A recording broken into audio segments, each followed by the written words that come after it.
어떤 말은 입 밖으로 나오기도 전에 이미 관계를 흔들어 놓습니다. 그대들은 혹시 아무 말도 하지 않았는데 마음이 멀어진 경험이 있으신가요? 반대로 한마디를 꺼냈다가 돌이킬 수 없는 거리가 생겨버린 적은요. 서운함이라는 감정은 참 묘합니다. 분노처럼 뜨겁지도 않고 슬픔처럼 눈물이 나지도 않습니다. 그저 가슴 한켠이 서늘해지면서 상대를 향한 마음의 문이 조금씩 닫히는 느낌입니다.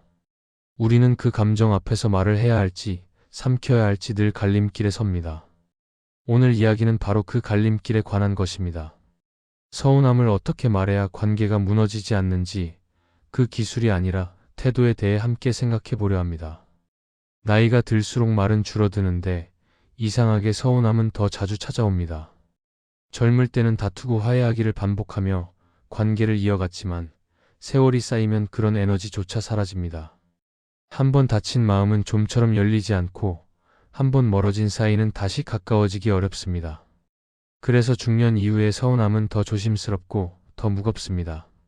내 마음은 분명 도우려 했는데 상대의 표정이 굳어지는 순간, 진심을 담아 건넨 말이 잔소리로 돌아오는 순간, 우리는 조용히 입을 다물고 한 발짝 물러서게 됩니다. 그렇게 쌓인 침묵이 어느 날 갑자기 관계의 끈을 끊어버리기도 합니다. 많은 사람들이 서운함을 느끼면 두 가지 선택지만 떠올립니다. 참거나 터뜨리거나. 참으면 속이 썩고 터뜨리면 관계가 깨집니다. 그래서 서운함 앞에서 우리는 늘 패배자가 된 기분을 느낍니다. 그러나 정약용은 제3의 길이 있다고 말합니다. 서운함을 느끼되 휩쓸리지 않고 표현하되 공격하지 않는 태도. 그것은 기술의 문제가 아니라 마음의 중심을 어디에 두느냐의 문제라고 그는 기록으로 남겼습니다.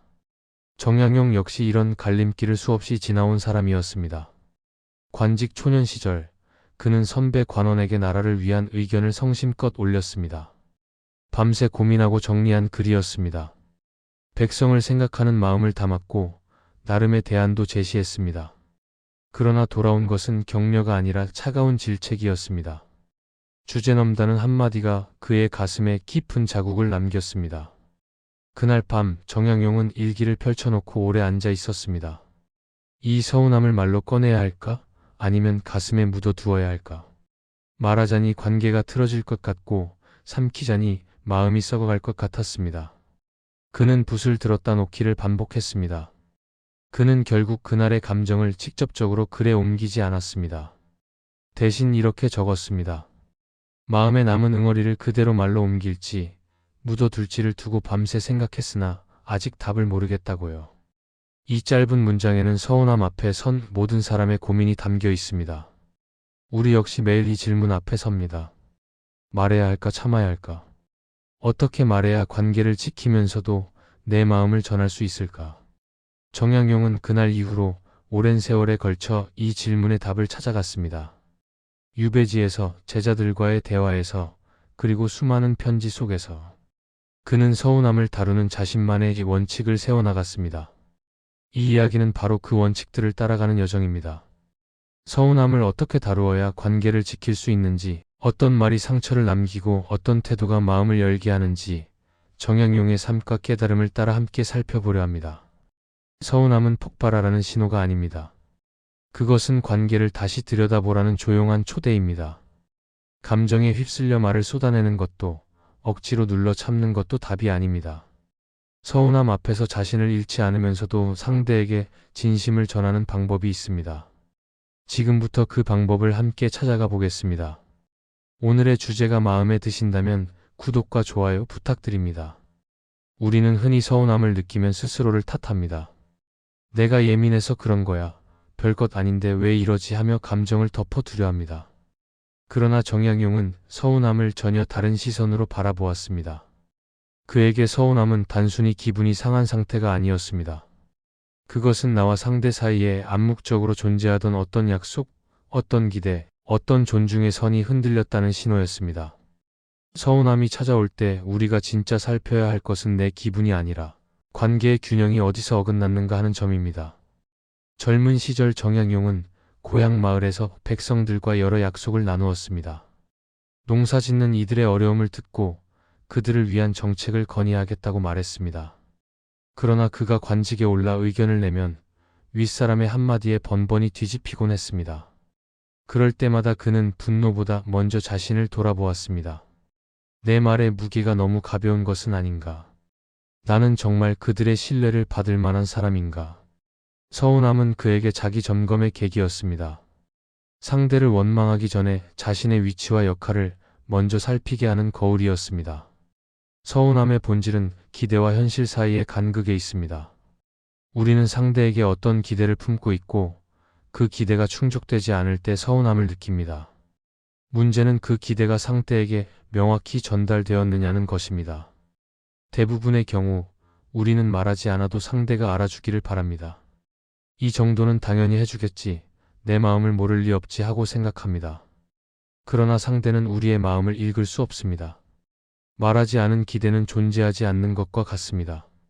서운함이 반복된다면 먼저 물어야 합니다. 나는 내 기대를 상대에게 제대로 전한 적이 있는가? 정약용은 이 점을 깊이 이해한 사람이었습니다.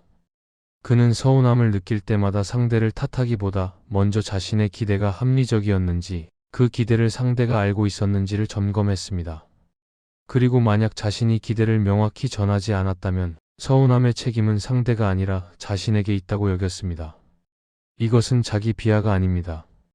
오히려 관계의 주도권을 자신에게 두는 태도입니다. 상대의 변화를 기다리는 대신 내가 먼저 명확해지겠다는 결심입니다. 물론 분명히 전달했는데도 무시당하는 경우가 있습니다. 약속을 했는데 지켜지지 않거나 존중받아야 할 선이 넘어지는 순간이 있습니다. 이때의 서운함은 정당한 것입니다. 그러나 이 경우에도 서운함을 어떻게 표현하느냐에 따라 결과가 달라집니다. 분노로 쏟아내면 상대는 방어적이 됩니다. 침묵으로 삼키면 관계는 서서히 멀어집니다. 정약용이 찾은 길은 그 중간 어딘가에 있었습니다. 감정은 인정하되 휩쓸리지 않고 상황은 짚되 공격하지 않는 것. 그것이 서운함을 건강하게 다루는 첫걸음이었습니다. 서운함이 찾아올 때 우리는 습관적으로 묻습니다. 왜 저 사람은 나를 이렇게 대하는 걸까? 그러나 정약용은 다른 질문을 던졌습니다. 지금 상한 것은 내 기분인가? 아니면 우리 사이의 약속인가? 이 구분이 선명해질 때 비로소 서운함은 관계를 망치는 톡이 아니라 관계를 점검하는 도구가 됩니다. 감정에 이름을 붙이고 그 감정의 원인을 정확히 짚어내는 것. 그것이 건강한 대화의 첫걸음입니다. 사람들은 서운함을 마주할 때 대개 세 가지 길로 나뉩니다. 첫 번째는 침묵형입니다. 아무 말도 하지 않고 조용히 거리를 둡니다. 겉으로는 아무 일 없는 것처럼 행동하지만 마음속으로는 이미 한 발짝 물러서 있습니다. 두 번째는 폭발형입니다. 참고 참다가 어느 순간 한꺼번에 쏟아냅니다. 오래 쌓인 감정이 터져나오면서 지난 일들까지 모두 끄집어내고 결국 상대를 코너로 몰아붙입니다. 세 번째는 정리형입니다. 서운함을 느끼면 잠시 시간을 두고 감정을 가라앉힌 뒤 꼭 필요한 말만 짧게 전하고 관계를 재정비합니다. 정약용은 저술에 몰두하던 시절 형제들과의 갈등을 통해 이 세 가지 태도가 어떤 결과를 낳는지 뼈저리게 목격했습니다. 한 형제는 침묵을 선택했습니다. 서운한 일이 있어도 말하지 않고 점점 발걸음을 줄이더니 결국 완전히 연락을 끊어버렸습니다. 가족들은 무엇이 문제인지도 모른 채 그를 잃었습니다. 화해의 기회조차 없이 관계는 조용히 죽어갔습니다. 침묵은 평화를 지키는 것처럼 보이지만 실제로는 관계를 서서히 질식시킵니다. 또 다른 형제는 폭발을 선택했습니다. 오랫동안 속으로만 사귀던 섭섭함을 어느 날 술자리에서 터뜨렸습니다. 지난 몇 년간의 서운했던 일들을 하나하나 들춰내며 상대를 몰아세웠습니다. 듣는 사람은 갑작스러운 공격에 당황했고 방어하기 위해 역공을 퍼부었습니다. 그날 이후 두 사람은 얼굴을 마주쳐도 예전 같은 웃음을 나누지 못했습니다. 말은 했지만 전달된 것은 분노뿐이었고 진짜 하고 싶었던 이야기는 그 소란 속에 묻혀버렸습니다. 정약용은 이 두 모습을 보며 깊이 고민했습니다. 침묵도 답이 아니고 폭발도 답이 아니라면 무엇이 답인가? 그가 찾은 길은 정리형이었습니다. 서운함을 느끼면 먼저 혼자만의 시간을 갖습니다. 감정이 요동치는 상태에서는 어떤 말도 제대로 전달되지 않기 때문입니다. 충분히 가라앉은 뒤에 이번 상황에서 꼭 짚어야 할 것이 무엇인지 정리합니다. 과거의 일들을 끌어오지 않고 지금 이 순간에 집중합니다. 그리고 짧게, 담백하게 자신의 감정을 전합니다. 정리형의 핵심은 책임의 범위를 명확히 하는 것입니다. 정약용은 이렇게 말했습니다. 내가 서운했다는 사실은 숨기지 않되 그 말을 어떻게 꺼낼지는 끝까지 내가 책임져야 한다고요. 서운함을 느낀 것은 나의 권리이지만 그것을 어떻게 표현하느냐는 나의 선택입니다. 상대의 반응은 내가 통제할 수 없지만 나의 말과 태도는 내가 결정할 수 있습니다. 이 구분이 선명해질 때 서운함은 더 이상 관계를 위협하는 감정이 아니라 관계를 정비하는 기회가 됩니다. 물론 정리형의 태도가 쉬운 것은 아닙니다. 감정이 올라올 때 곧바로 말하고 싶은 충동을 참아야 하고 혼자 감정을 정리하는 시간을 견뎌야 합니다. 그러나 그 수고로움이 관계를 지킵니다. 침묵형은 관계를 서서히 잃고 폭발형은 관계를 순식간에 깨뜨립니다. 정리형만이 서운함을 느끼면서도 관계를 유지하고 때로는 더 깊어지게 만듭니다. 정약용이 평생에 걸쳐 다듬어간 것도 바로 이 정리형의 태도였습니다. 감정을 부정하지 않으면서도 감정에 끌려가지 않는 것, 말하되 상처 주지 않는 것, 그것이 그가 찾은 길이었습니다. 정약용이 직접 목격한 첫 번째 장면은 마을 어른 한 사람의 이야기였습니다. 그는 평생을 이웃과 가깝게 지내며 살아온 사람이었습니다. 그런데 어느 해부터인가 그의 발걸음이 뜸해지기 시작했습니다. 처음에는 아무도 눈치채지 못했습니다. 바쁜가 보다, 몸이 불편한가 보다 하며 지나쳤습니다. 그러나 시간이 흐르자 그가 의도적으로 거리를 두고 있다는 것이 분명해졌습니다. 잔치에도 오지 않고 길에서 마주쳐도 눈인사만 하고 지나갔습니다. 무슨 일이냐고 물어도 그는 아무 일 없다고만 했습니다. 나중에야 사람들은 알게 되었습니다. 몇 년 전 마을 일을 의논하는 자리에서 그의 의견이 무시당한 적이 있었습니다. 당시에 그는 아무 말도 하지 않았습니다. 속으로 삼키고 넘어갔습니다. 그러나 그 서운함은 사라지지 않고 마음속에 남아 조금씩 자라났습니다. 한 번의 서운함이 두 번, 세 번 쌓이면서 그는 어느 순간 이 관계를 포기하기로 결심한 것이었습니다. 말 한마디 없이 설명 한마디 없이 그는 오랜 인연을 정리해버렸습니다. 남은 사람들은 무엇이 잘못되었는지도 모른 채 그를 잃었습니다. 두 번째 장면은 정약용의 가까운 벗 두 사람 사이에서 벌어진 일이었습니다. 그들은 젊은 시절부터 함께 공부하고 서로의 집안 경조사를 챙기며 지내온 오랜 친구였습니다. 그런데 어느 술자리에서 한 사람이 갑자기 폭발했습니다. 그동안 내가 나를 얼마나 무시했는지 아느냐며 목소리를 높였습니다. 몇 년 전 이런 일이 있었고 작년에는 저런 일이 있었고 하나하나 들춰내기 시작했습니다. 듣는 사람은 갑작스러운 공격에 당황했고 곧 방어를 위해 맞받아쳤습니다. 너는 그때 어땠느냐? 내가 먼저 그러지 않았느냐? 서로의 과거를 들추며 상처를 주고받았습니다. 그날 이후 두 사람의 관계는 완전히 달라졌습니다. 겉으로는 화해한 것처럼 보였지만 예전의 편안함은 사라졌습니다. 서로를 경계하게 되었고 말을 아끼게 되었습니다. 만남의 횟수도 줄었습니다. 쏟아낸 말들은 이미 상대의 가슴에 상처로 남았고 그 상처는 시간이 지나도 완전히 아물지 않았습니다. 참았던 서운함을 터뜨린 것은 시원했을지 모르지만 결과적으로 관계는 깨져버렸습니다. 말하고 싶었던 것은 내가 나를 소중히 여겨달라는 것이었는데 전달된 것은 분노와 원망뿐이었습니다. 이 두 장면은 정반대의 선택처럼 보이지만 결과는 같았습니다. 둘 다 관계를 잃었습니다. 침묵은 상대에게 기회를 주지 않습니다. 무엇이 문제인지 모르니 고칠 수도 없습니다. 폭발은 상대에게 상처를 줍니다. 방어 본능이 작동하면서 진짜 메시지는 묻혀버립니다.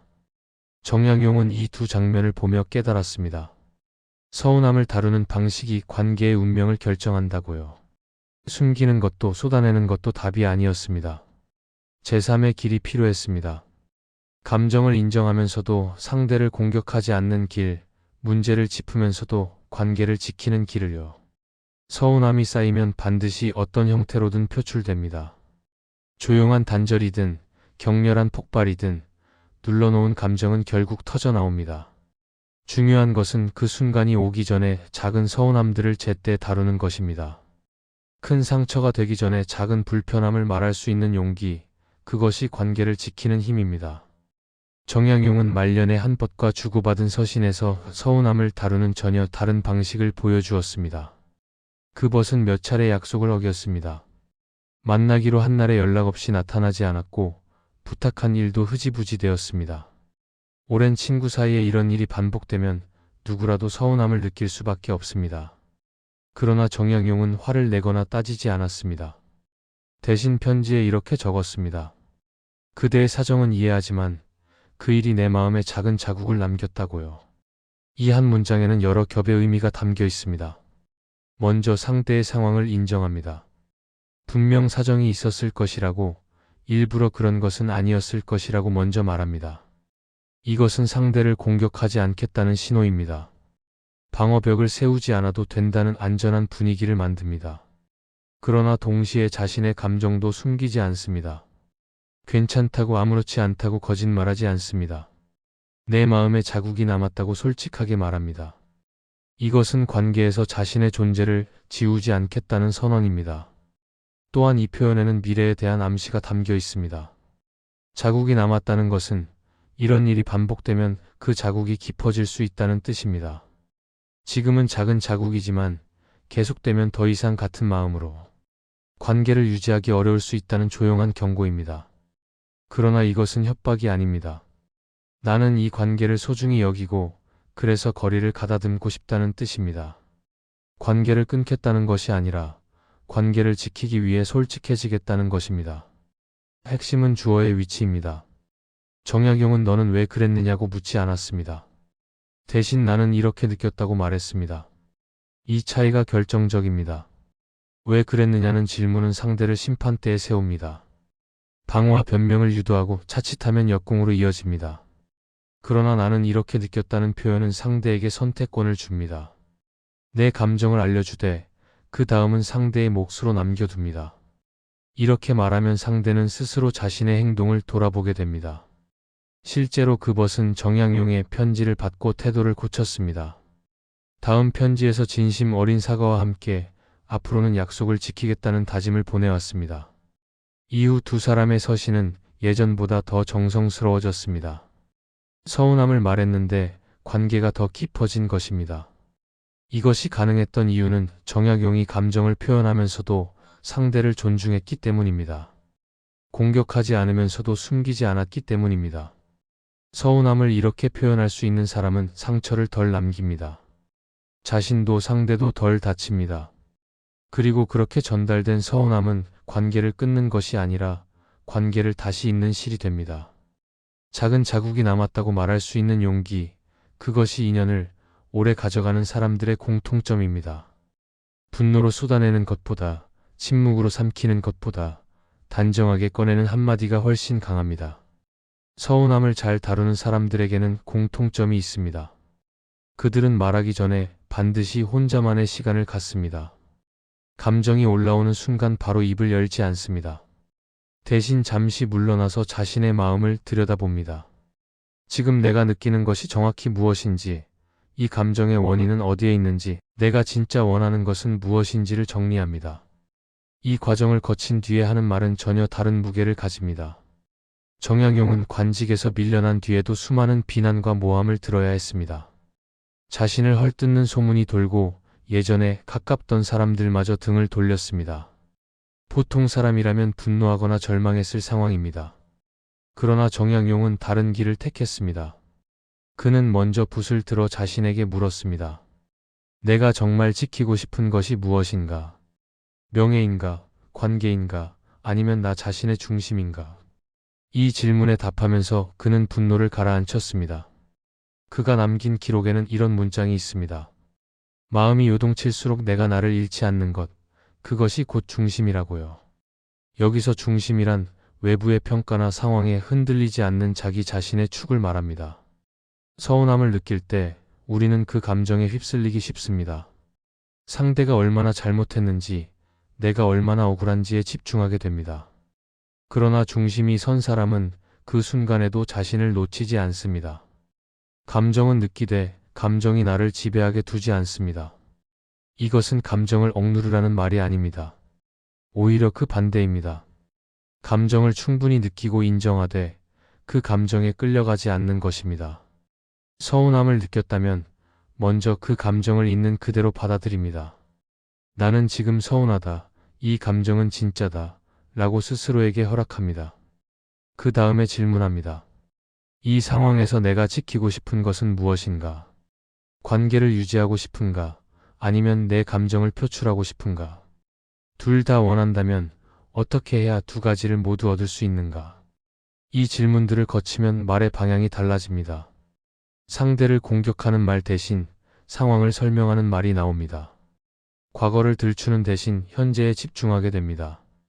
이기려는 대화 대신 이해받으려는 대화가 가능해집니다. 정약용은 이것을 내면 작업이라고 불렀습니다. 말을 하기 전에 먼저 마음을 다스리는 일, 감정을 정리하고 방향을 정하는 일, 그것이 모든 좋은 대화의 시작이라고 보았습니다. 중심이 선 사람은 서운함 앞에서도 품위를 잃지 않습니다. 상대를 탓하기보다 상황을 직시하고 분노를 쏟기보다 필요한 말만 전합니다. 이것은 타고난 성격의 문제가 아니라 연습의 결과입니다. 감정이 올라올 때마다 잠시 멈추고 자신에게 질문하고 중심을 잡는 연습을 반복한 사람만이 도달할 수 있는 경지입니다. 그렇게 한번 걸러낸 뒤에 하는 말은 짧아도 오래 기억됩니다. 차분해도 깊이 울립니다. 서운함을 건강하게 전하기 위해서는 구체적인 습관이 필요합니다. 정약용이 평생에 걸쳐 정리한 원칙들을 현대의 언어로 풀어보면 7가지로 정리할 수 있습니다. 이것은 기술이라기보다 태도에 가깝습니다. 몸에 익으면 자연스럽게 나오지만 처음에는 의식적인 노력이 필요합니다. 첫째, 바로 말하고 싶을수록 하루를 기다립니다. 감정이 뜨거울 때 하는 말은 대부분 후회를 남깁니다. 정약용은 제자들에게 화가 나면 붓을 내려놓고 하룻밤을 자라고 가르쳤습니다. 다음날 아침에도 여전히 해야 할 말이라면 그때에도 늦지 않습니다. 하루를 넘기면 사라지는 서운함도 많습니다. 그것은 말할 가치가 없었던 것입니다. 둘째, 너 때문에가 아니라 나는 그때 이렇게 느꼈다로 시작합니다. 주어를 바꾸는 것만으로도 대화의 방향이 달라집니다. 상대를 심판하는 대신 자신의 감정을 설명하면 상대는 방어 대신 경청할 수 있게 됩니다. 이것은 약해 보이는 것이 아니라 오히려 더 강한 태도입니다. 셋째, 과거를 끌어오지 않습니다. 지난 일들을 들추기 시작하면 끝이 없습니다. 상대도 자신의 과거 상처를 꺼내들고 대화는 서로의 잘못을 나열하는 싸움이 됩니다.